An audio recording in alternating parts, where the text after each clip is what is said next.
Okay, excuse me. I wanted to take a quick detour and just talk a little bit about the Pertinent videos playlist that I've created that you can see on my page.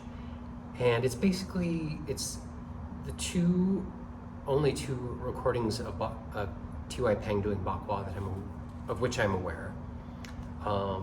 And it's a few other videos, and I thought I'd just give a brief explanation of why they're all there. So this Bakwa was developed for T.Y. Pang with Sun Si-kun. So Sun Si-kun, it's really a Sun Si-kun Bakwa, but it was developed for T.Y. Pang. I'm not going to read all of the statements, but in T.Y. Pang's book, he mentions that Bakwa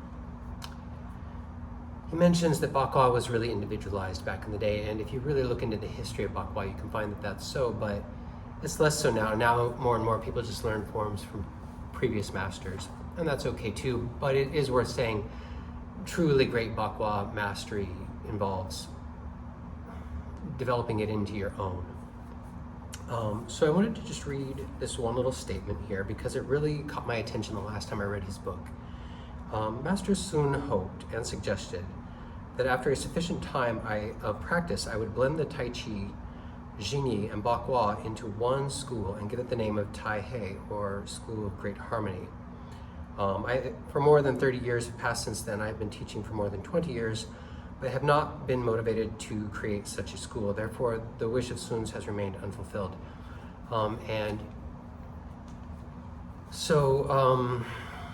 It is just worth mentioning that, T.Y. Pang was actually kind of given a form of grand mastership over this school. He had mastered a certain chunk of Tai Chi, but as you can read in his book, he actually finished learning his art from Sun Si-kun, who taught him Jingyi and Bakwa, and wanted him. And the Jingyi was a very small clip that we used to work with, and I don't remember it, and I'm not actually particularly interested in it. I'm dedicated to the soft martial arts, so it's worth mentioning that.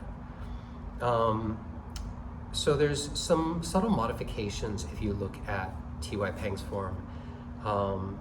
In particular, I wanted people to look at this key picture and observe that Yang Cheng Fu is slightly forward weighted. Dong Ying Ji's right there about 50-50. And T.Y. Pang is subtly back weighted. So there's technique drift, and I believe that this had to do with something that was going on with Sun Si-kun, and it is Dong Ying Ji, Tai Chi Chuan that T.Y. Pang learned by and large. But he didn't learn the whole system from the Dong family. He actually did learn with Dong Ying Ji, which is amazing. But he finished his art with Sun Si-kun. So I did put up a video of Dong Ying Ji as well, and I put up the entirety of T.Y. Pang's. I found a guy who had put up 5 of his 6 videos. I own the video series as well, so that's why I know that.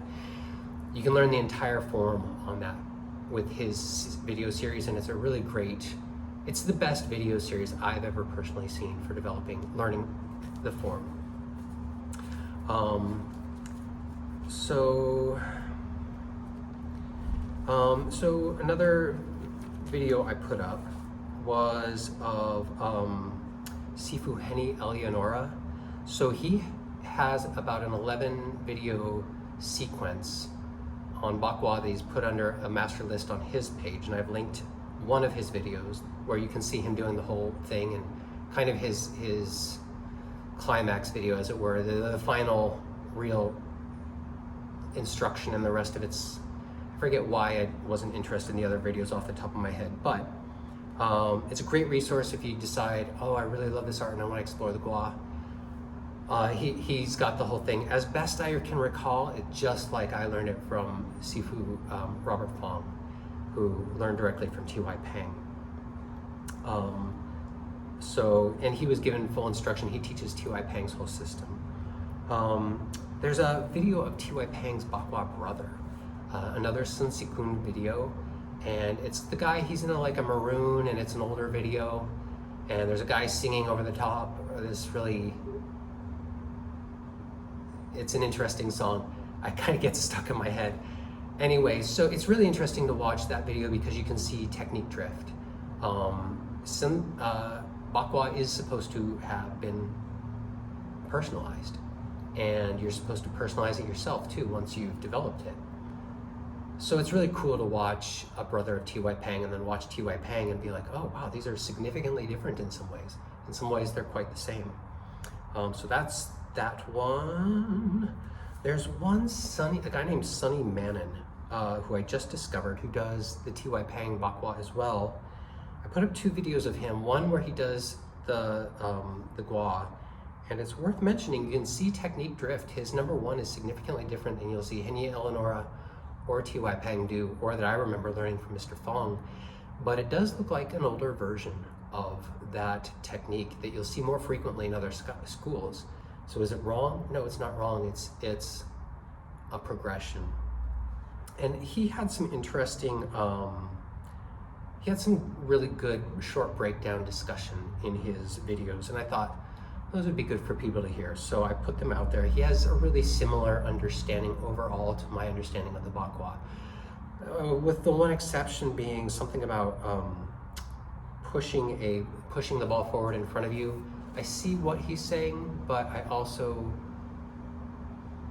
you can do that with Tai Chi too. So I'm not really 100% certain what his point was there. I would need to talk to him about that.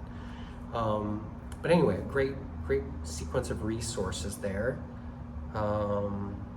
Both Sonny Manon and Henya Eleonora do other styles of Kung Fu as well, so that can explain a little bit of the differences that emerge. Okay, so there's Taiji Coach. This guy, I think his name is Wilson Pitts, and you can see some videos of him online. He also studied under Sun Sekun. I haven't watched very many of his videos. I'm not enormously attracted to them, but he does talk a little bit about the 5-element practice that we're talking about right now, where we use specific postures and circle walking combined with some Qigong to develop the 5, to do our 5 elements practice. So while there are, more stances that we're taking than just 5, those 5 become really important for the Qigong and the Taoist yoga side of things. So I just thought I'd show you another video of somebody talking about there. And again, it's worth mentioning there's a little bit of technique drift going on there. You can still see in the book that he shows you, you'll see a guy holding this posture like this, and then we're more like this. And it's like, little technique drift. The exact reasoning for it, I actually couldn't tell you. I do intend to get more instruction from Mr. Fong next time I can afford it and get up there and all the things. So yes, I do fully intend to continue my study more formally. Yeah, so then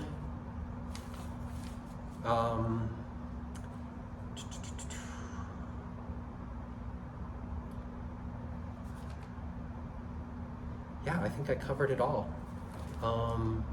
So anyway, I'm creating that pertinent list. There's a lot of data there, especially if you want to try learning the forms. It's all there for the T.Y. Pang system, not including the weapons. That's the chunk I never learned, is the weapons.